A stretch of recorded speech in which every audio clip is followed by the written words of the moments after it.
When I lost my job, I didn't necessarily suspect that I would have to come to the rescue mission. I mean, nobody aspires to be homeless.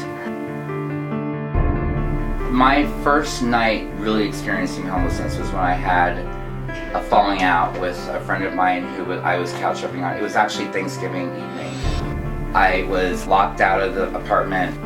All I had on me was what was on my back in my backpack. And I was staying at Colorado and Colfax. And I walked from Colorado and Colfax to Colfax and Wadsworth. There was a 24-hour Walmart there. So I went to Walmart, I hung out in McDonald's that's inside the Walmart until sunup.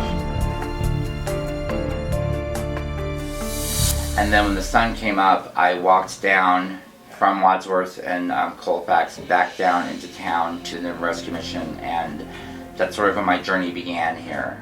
Often, as it is with everything we do here at the mission, volunteers are extremely important. One of those avenues is what we call the dorm crew, where they'll help us out 2 or 3 hours in the morning and then 2 or 3 hours in the evening. It allows a person to participate in our community, help out around here, and at the same time work.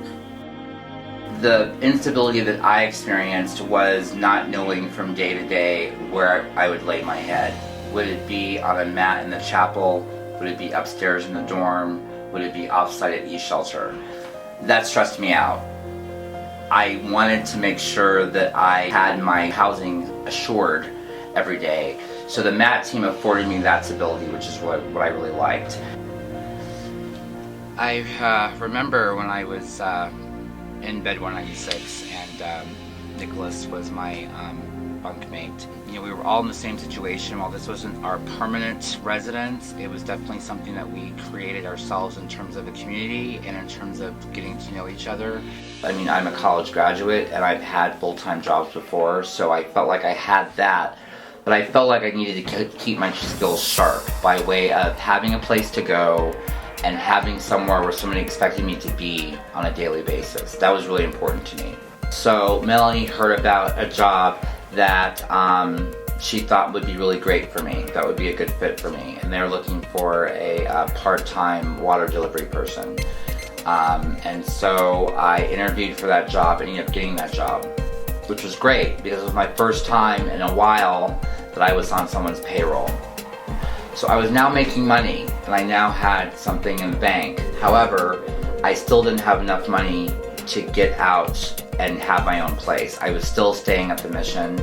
I was still staying on bed 196, and it was still something that I couldn't wrap my head around in terms of I still need to find a full-time job, otherwise I'm going to be here longer. It is rare, even in the general public, oftentimes people will do just enough to get by, and that wasn't Chris's MO. He would always go the extra mile, do more, and that's the kind of example, kind of staff that is in short supply around here. And so I asked him if he would consider being an FA. When I was afforded the opportunity to become a facility assistant at Denver Rescue Mission, that was the time when I was able to have enough money to find my own place and to move out. I think at the center of community is not only the people that make up that community, but I also believe that part of my reason for being here, not only as an outside guest that has transitioned into a staff position as facility assistant, is helping to reconnect people with their own dignity and their own sense of self-value, their own sense of self-worth. The more direct we're able to help a person acknowledge a sense of dignity, the higher the likelihood a person has to do what needs to happen to get themselves out of the homelessness situation, much like I did for myself. The reality is to me, that's what it's all about. That's why we're here, because there's somebody else that needs that opportunity, needs that chance. So by way of the donors that help us in those ways, we thank you for your continued support, because without you, this place would not even exist or even happen. My name is Chris, and this is how the mission changed my life.